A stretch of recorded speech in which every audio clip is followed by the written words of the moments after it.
Ever wondered how a 60-story tower moves thousands of people every hour, or how a facade stands up to decades of wind, rain, and thermal stress?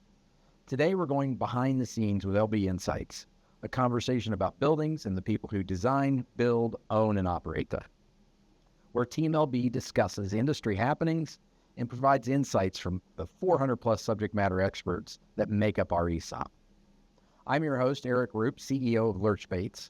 And on this episode, we're joined in the studio by two Lerch leaders at the helm of our building flow and our building science teams. They are the technical experts who make complex buildings work beautifully, safely, every single day. First up, Heath, who leads building flow. Now you ask yourself, what's that? That's the group focused on the movement of people and materials into, through, and out of any building. Think things like elevators, escalators, building logistics, materials management, waste and recycling. And all of the pre-construction modeling that ensures that the moving parts do exactly what they're intended to do and make the experience great for the owner. And we're joined by Mike Frech, who leads building science, the team behind enclosure consulting, energy modeling, forensic investigations, and building performance tuning like air barrier testing and quality assurance observations, waterproofing, roofing, structural assessments, and more. We'll talk recent projects, how those teams operate, priorities for them for 2026, what's coming next in the future, and some insights for you, our clients, that only Lerch can bring you. Heath, maybe give us the quick version of how you got into building flow. Certainly. Thanks for the kickoff. I should say I wore my LB socks for this special occasion. But yeah, to give a little background how I got into it, I guess you want to go back to when I was 4 years old? You want to start? Sure. Sounds like start at 4. Start then. No, kidding Not aside. everybody can claim that. Yeah, this is true. I mean, kidding aside, I did second generation elevator person. My dad was a service mechanic. So I often joke that I was riding elevators from the time I could walk. Now we can't do that, obviously, for different reasons in the safety environment around what the industry has gotten to in safety. But always connected there. Went into college and kind of bounced around, didn't know what I wanted to do. Had a little bit of engineering, a little bit of architecture, then into business, finance. Worked in the elevator industry because of my father, where I was working on a project at the branch manager's residence, actually, of the local elevator company. And through that process, got to know him. Asked if you wanted to go into sales, and I'm thinking, what's this, like door-to-door vacuum cleaner type sales? And so I was like, I'll give it a shot for a couple of years. So that was almost 20 years ago. None of us can get out of this industry. Yeah, it's once it's in, it's in. But so did that for a couple of years and was working with Lerch on some projects while I was working for the elevator company, and really got to, after thinking about it, looking at my background, the reason I shared my background in school was Lerch was one where it kind of touched all those facets, the entrepreneurial spirit, running your own business, some design, some creativity with different like architectural components, as well as the finance and accounting back to the business piece of it. So it was like just a perfect fit for all of those things. And that was just over a decade ago at this point. So I think I summarized pretty much how I got here. Awesome. So, Mike, what's the road to building science look like for you? I'd say it was very circuitous. An unconventional candidate, I think is what I've been called. As you talked about different classes in college. I was a sociology and psychology person in college. That's really what I liked because I wasn't sure of what I wanted to do. Came out, was really on the contracting end of things. That's really where I spent the early part of my career. Then got a little tired, and that was actually sort of building towards, because we did wall systems, stone, stucco, things like that. Ended up going and leaving so that I could build custom homes, because I felt like I wanted to learn more about the building itself rather than just the skin. That abruptly ended in 2008. In 2007, Great financial crisis. 2007, everybody was building a custom home. In 2008, no one was building a custom home. So I decided to go back to school. I bounced around in some roofing outfits. That gave me experience there, and that ultimately got me into masonry restoration, where I really enjoyed it. That was in New York City. Finished going to school at night, and then sort of said, I'm not sure what's next. Fortunately, right as I was finishing school, I met a gentleman who was part of a firm that was just starting out, and invited me. That was my chance to sort of hop the fence, to go from the contracting side to the design side. Part of a very small firm in New York City that grew to about 60 people over about 10 years, and was then acquired. Then I went from a 60-person firm to an 1,800-person firm. That was a big adjustment, but I found my home there. I was able to manage a team that was a West Region team, and from there I came to Lerch Bates as a building science person. Awesome. That's perfect. Two sides of the same coin: performance, emotion, and performance and resilience. So let's start to talk about building flow. And for folks new to the term, Heath, what all is in the scope of building flow? Yeah, sure. It's, obviously newer to us, still embracing that, but it's really the movement of people and materials into, throughout, and out of the building. That includes elevators, escalators, moving walks, parking structures, pedestrian circulation modeling with some simulation involved there, as well as back-of-house material handling. We break that down into, I'd say, 3 big buckets: conceptual planning and simulation, which is like the modeling of all these things. So you can see that on 2D renderings as well as 3D modeling for all the things that I mentioned. Move that from there to design and procurement. So we're carrying that design from the conceptual phase into more, for the architectural community, design, schematic design, design development, construction documents, where we work with owners, architects to get free procurement in that process to buy out jobs. Mm-hmm. Then that last one being operations and optimization. That's call it after capital expenditure, building comes out of the ground. During the operations service side of it, where we're working with more building owners and managers to make sure they're getting everything they expect out of that asset, life out of that asset through maintenance services and our solutions offering through that. So helping them make sure they're getting everything they can off of their service providers with their service providers. So you're guiding our clients from that conceptual design, that master plan, all the way through construction and then through day-to-day operations, and then finishing up with capital improvement of something, an asset at a later date. Yeah, exactly. It's the full life cycle and then repeating itself. So the capital up front, the service operations in the middle, capital again, and just continue that virtuous cycle for the full life cycle or building asset. Yeah, spot on. Gotcha. So Mike, how would you describe the building science purview? What are the specialties involved in the process that you guys follow through asset life cycle? So building science for us, we put it into sort of 3 disciplines as we kind of break it up in teams. So we have our forensic end, right? That's if anything is going wrong, come and see what happened. Why is this happening to my building? If there's a leak, if there's condensation, if there's glass breaking, what happened? Like, why is this happening? Then we have new building or new construction, right? That is, design professionals are there, and we are there as consultants to make sure that they can complete what they have as a concept.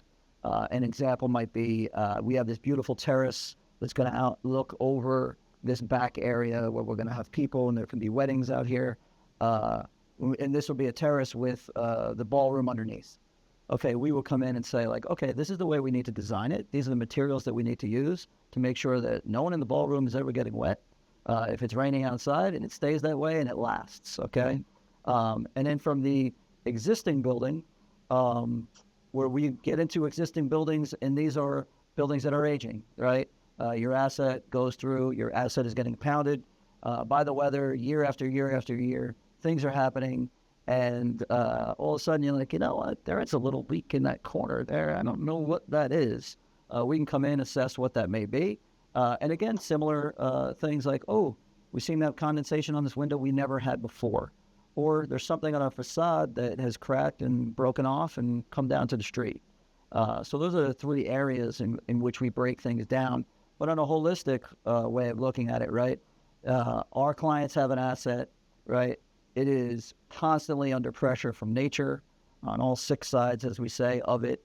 And we are there to make sure that we guide that building, being able to handle that Mother Nature for those 6 sides for the life cycle of the building.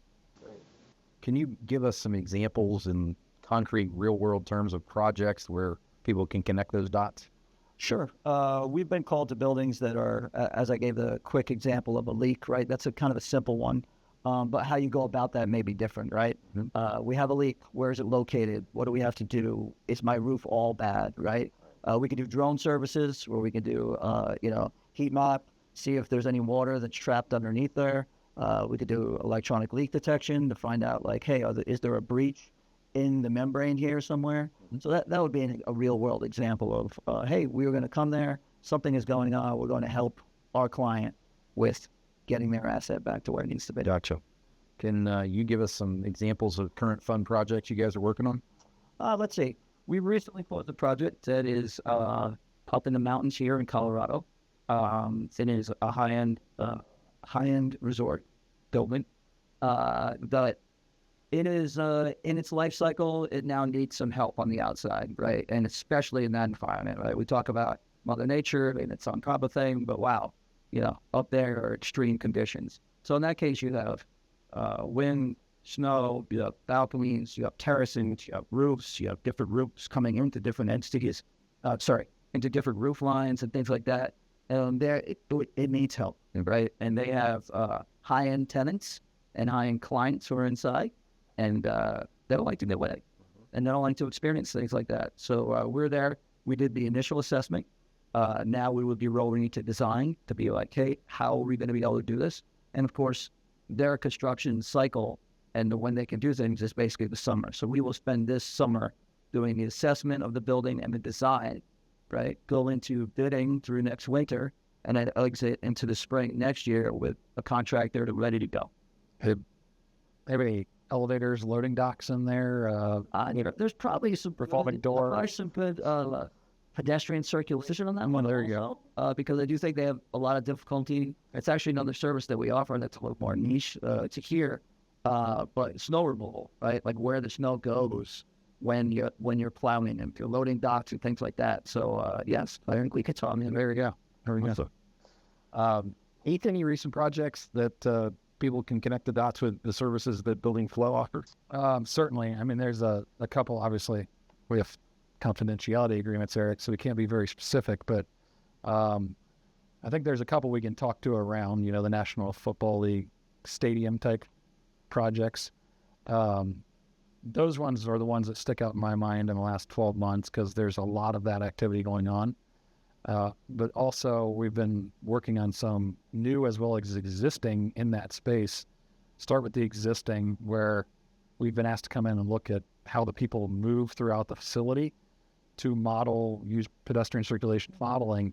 But what generated that was they wanted to update the VT equipment in the space. So they wanted to know how taking that out during an event would impact the tenants, the visitors into the facility, so that they could plan better for, if we take this out, where do those patrons need to go to make sure that circulation still functions appropriately. The flip side of the new is solving the same problem, but it's not an existing, it's lines on paper at this point, or in simulation in our case, so we can actually live update what that change looks like, both in a VT stance, and this is where, going back to like the legacy business of change for us, it doesn't have to be vertical now. We're looking at the horizontal changes as well, where you can look at the heat map for where all this traffic is going, and that's where they could potentially put like the high value retail space in those environments. So something for those owners and operators to really focus in on is like, where there's a high value real estate in it. So this simulation and this modeling helps owners and operators from making an inadvertent mistake that could cost them big time. Yeah, 100%. Yeah. Very cool. Yeah. Very cool. Decide work on that project. Yeah, there might be a little, Mike. It might be a little. There's some exterior, Yeah. For those at home, what we're talking about is one Lerch base, where we work together to help our client. So you guys obviously come from very different backgrounds and lead teams of individual technical experts. I mean, almost 500 of them. and they're dedicated to very specific things. Tell me a little bit how building flow and building science intersect. Yeah, there's a few that come to mind. The facade access systems, as an example, they kind of bridge that where there is a movement associated with it for our facade access gear. Think BMUs and swing stages off the side of the building. It's moving to access the enclosure of the building. So there's definitely that that plays a part in making sure, I'll go to the design piece, making sure those are integrated early in design is critical. Oftentimes, if it's not done together, we're trying to coordinate that, or architects are trying to coordinate that, where we can do that in-house. Another one that we often we've started to see more often is structure in an existing elevator hoistway. Whether you're changing equipment in the top of the shaft or in the equipment room, and you want to know if the structural integrity of the building is sound enough that you can put that equipment in there, that's where we can rely on Mike's team to come in and assess that, as well as oftentimes in the bottom of the elevator shaft, the pit waterproofing, where you walk in and see a wet pit, the chances are somebody's got to solve that problem, how to keep that out of the pit, out of the building. I think there's also a spot in there where we can assist clients where it may not be hand in glove, like we're working side by side, but we're servicing the client. I know we have a university client in Pennsylvania that we were introduced to through the Adobe Flow, one of the Adobe Flow people out of Pennsylvania. And that client was searching for somebody to assist in their facade work on campus. Yeah. Right? And that came about through a building flow person who was able to say, like, hey, we also do, and that's what you were just talking about, right? Yeah. So in that case, client now has, one entity that they're going to, and they didn't even understand all that we offer, right? And our teams in the field are great at doing that. Yeah, it's all part of the vision, right? Yes. It's not meant to be a subject matter expert of everything. It's connecting one another, introducing our counterparts around the organization in each office and geographically. Yeah. So the win here is bringing technical expertise to our clients in a way that's easier for them. Yeah, absolutely. Yeah. Great. So how does it play out typically for our clients, right? How do you talked about an example there of how you engage with a client and provide them greater value, whether it was by bringing a group of technical experts together to solve what used to have been a single source kind of problem, or bringing experts where our client doesn't know we have all these different experts. How does that typically happen with a client, and how does the client kind of perceive and feel this value that we provide? Yeah, I'll touch on the building flow and maybe some of the legacy vertical transportation business, and maybe the operation portion, I think, is where it might be good to talk to, because we haven't really hit on it very much. We want to be a holistic, data-driven type of system approach to how people in materials and environment forces interact, thinking of the total building performance. And why I said we should start with VT, because we recognize that's kind of where we started with our solutions, with data collection, turning that data into a dashboard that is useful for our clients, where we recognize that piece for elevators has been very critical in making decisions for the asset long term, getting into the next capital cycle, if we can prove where it needs to be spent or maybe where it needs to be prolonged, and starting to, and Mike, I'll maybe kick to you, because I think we've recognized the value building flow side. Building science is starting to recognize it, just need to start to figure out how to develop, right? I think there's a funny part that's sort of fit on the side of purchasing in certain scenarios, right, where you're looking for. So one thing we bring to the client, right, is trust, right? They have faith in you, and the example I gave in Pennsylvania, right, in building flow, and now they know, hey, Slim Company, one Lerch Bates, are coming in and they got to offer some other service, right? So that's tremendous, right? That is something that when you're going through making your selections on maybe the consultant or what you need to do, trust and faith that you're going to do a good job, be attentive, provide deliverables that are, above standard. That's going to make them come back and feel like, hey, and broaden their horizons for what Lerch Bates is, right? Now, for what total building performance is and how they view things. We talked about Mother Nature wreaking havoc on the buildings. And the truth is that for building science, it's a lot of times very reactive, right? Again, either to be like leaked off in the corner or something that fell off, right? Like that's what we're coming into the fold, right? What we would like to get to is a spot where we're proactive, right? Where we're there on a regular basis and we're monitoring your building. We have reports year after year of like, this is what's going on. We've seen deterioration here. So you don't have to get to the spot where there was a leaf up in the corner or where something falls off, right? We're keeping your asset, right, on top of, or we're on top of keeping your asset at its peak. And that's where we want to be, right? Where you all of a sudden don't have a surprise capital expenditure. Oh my God, I need $1 million roof, right?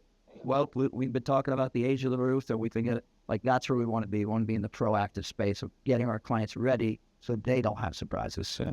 So there's something I want to add as I listen to you guys, and I really want to put this out for people who lead their organizations, whether it's an owner or operator of a piece of real estate, from somebody who's concerned about the risk that their company takes on a daily basis, because I know that's how they feel too. There's 3 things you don't ever want to have happen.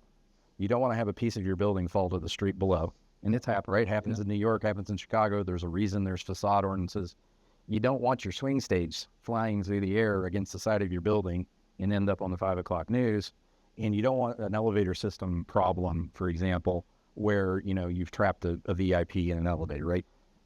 Lerch-based solutions and total building performance is meant to prevent those things from happening, as you said, proactively, rather than waiting for the risk to happen and then inviting somebody to come in and fix it, right?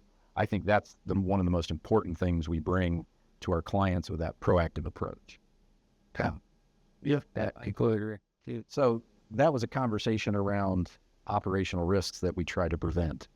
But if we talk about maybe what's on the horizon a little bit, what's behind the scenes that your team thinks are big priorities and maybe for helping clients with risk moving forward. The 3 standouts are, I kind of started to mention it earlier, the data-driven modernization, using live data that we have available to us that we're monitoring and tracking to help make sure that timing is right, not leaving a building owner, I think you mentioned it, out of service, or you said the VIP in traffic, but leaving a downed elevator, hopefully while they're not still in the unit, but leaving a down elevator for a long period of time, waiting on a modernization to happen, bursts. Let's use data, capital planning, kind of like Mike said, but on the elevator system to do it the right way, do it ahead so that it can be spent in the right manner in the right time frame. That leads to, I'd say, accessibility concerns, and destination dispatch is obviously common in the space. There's a time and a use for that, obviously, depending on what the building looks like, what the functionality is, what the neighbors have is a big part of it. Because we got to keep up with the neighbors, right? 100%. Where we've come, you think about that space, where we've come in the last 15 years is when it first rolled out. It's like, oh my gosh, this big touch screen. Versus now everybody is used to the touch screen because they carry it around in their pockets. Right. So it's definitely been embraced. Yep. And humans have become better at interacting with it. The other piece I'd say is the full life cycle and maintainability. When we go in to do a project like that, we want to make sure that it can be maintained for a long period of time. Eric, maybe not dating you, but when you started, you probably got 30, 50 years out of equipment. We did. And now we're down to, we want 20, but we know it's continuing to shrink, right? Yeah, the life cycle's certainly gone down just because of the build quality. Manufacturers have been driven to that lower cost, lighter weight. When we started the biggest modernization in the world, we won't say which building that was, in I think 2017, that equipment was 46 years old, and it never had, or at least some of the cars had never had the waist ropes changed. Today, we're lucky to get 5 to 7 years out of the waist ropes. Certainly in that building. Yeah. But the warranty and life cycles. Yep. Critically important. Yep. And knowing where the spare parts are going to come from. Also, that's obsolescence is huge, and we help people be in front of it. Yeah, for sure. Mike, what do you guys say? I see the energy modeling end of things, right? Helping owners meet new requirements that are out there.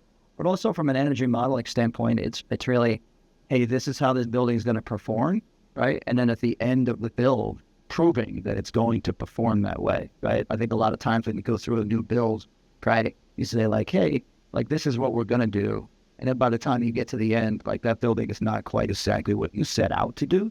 But this modeling and then the testing, proves that this building is going to perform the way you intended. And it could be for existing buildings too. If you want to, if you can require it in certain cities, that you're going to have to go, test existing buildings, see how they handle energy, how they handle heating, cooling, and have to meet certain benchmarks, right? So again, it's kind of sort of proving that building performance. We also have resilience and durability, right? You're talking about for high wind, extreme heat, heavy precipitation zones, right? Things that are coming up these days that we want to be able to prepare your building for, right? Like we know these things are happening. We know they're off horizon and they're increasing, right? Let's prepare your building for that at this time, right? Rather than waiting and having us address it afterwards, right? And then testing and verification. So you do some air barrier testing as you go through, right? Thermography. I mentioned the drone with the scanning of the roof, right? IR scan of the roof. We're getting that on new builds now, right? And in the case where they actually will have you do it before they put the equipment on first, which as an edge roofer, I love that because, a lot of times there may be some disputes about, hey, why did this membrane get cut and who may have done it? So in this case, we're brought in, the roof is completely done, there was no equipment on it, we scan it, and then when the equipment goes on, we scan it again, right? So it's, again, protecting the owner and understanding what's going on during that building while it's being built. So the shared theme there, I think, is, measurable performance verified in the field with real data. Yeah. Right. Yeah. So before we wrap up, maybe I could ask you both for a piece of advice, one piece of advice for owners and design teams in your respective fields. Yeah, certainly. I think for me, the one that I always go to or often go to is engagement early. Oftentimes we get brought into projects that we probably should have been engaged a little early. I'll be kind to our audience here, but should have been brought in a little bit earlier, and it's kind of under the gun to get things done in that initial ramp up to get onto the project. But it also helps with so much of the design. And I'm thinking new construction mainly, or architectural design. Whereas if we were there early, we could probably help in some other aspects around it, not just call it the core. Sure. But docks and everything else that plays in a part in that early design. I think it plays true in the existing building space as well. If you're scratching your head going, do I really need to replace these elevators? That's probably the time to call us instead of a year later. Mike, how about you? Us, it is details across trades, right? It's sort of devils in the details, they say, for a reason, right? Where trades come together, the sequence of that happening on a job site is really where things go sideways, right? You don't always see something, like there's not a failure in the middle of the membrane in the roof, right? There's a failure where that membrane now turns up and meets another material, right? Or there's an opening. And those details need to be coordinated.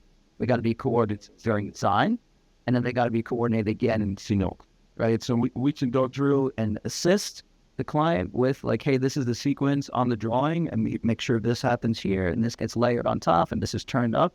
We can do all of that, and it can be drawn, but equally as important, or maybe even more important, is that you're in the steel, and you're able to stand alongside someone and say like, hey, we need to make sure that this is getting done this way, and let me explain why, right? So then they are able to replicate that across the roof, a balcony, wherever that may be, so that it's done correctly. We feel confident about that. True. How about for operations teams? Maintenance plans, right? Those are something that I think sometimes goes away, right? Like it's forgotten minimum and be like, hey, it's a seasonal change. We're going to get up on the roof. Just make sure like the drains and the gutters are not clogged. Like that's great. That's absolutely something that is helpful, but it's the bare minimum, right? You want to be on top of things. And if you're regularly on the building and have a maintenance plan, you can watch and see what happens, right? How is the weather affecting this? Is the water ponding in one spot? Has this sidewalk shifted and now pitching water towards this foundation? There's a lot of things that, for regular maintenance, you need to really understand the building, how it's living, like how it's moving, how it's deteriorating, right, and what you need to address. So a regular maintenance plan takes care of that. It's that proactive thing you talked about rather than reacting to the drainage problem after it happens. That's the ultimate proactive, right? You're doing a regular, systematic inspection for maintenance. Right. Well, yeah. I say baselining performance and kind of continuing to monitor that through, I say, the years, right? Get established what it's operating at today. Is that where it should be operating? And if so, let's keep it there. Through different, audits or just routine visits and observations, but also working through with clients to understand pain points, because, number one, inside a building is usually HVAC, followed closely behind vertical transportation systems are like the biggest pain points. So what is it that we can do to help make that easier on them? Outside of that, where I think of some other clients that we've helped recently in the full, I'll say, building flow space, is understanding how their docks actually perform. How is it operating? Are they leaving doors open too long and it's creating stack effect in the elevators? Because that happens in high-rise commercial aspects, commercial properties. So it's that full life cycle and the materials management as well as the VT space that I think we can help take away some of those pain points. Awesome. Thanks, guys. And thanks everybody for watching this episode of LB Insights. To close it, if you're planning a new development, you're modernizing an existing asset, or troubleshooting a performance issue, we would love to be there to help you be proactive, as these guys have talked about today, rather than coming in and having to fix the issue after the fact, after it's become, as you said, a pain point. So learn more and to get in touch, please go to lerchbaits.com or give Heath and Mike a call anytime to discuss your building asset needs. Thanks again, and we'll see you the next time. Everybody take care.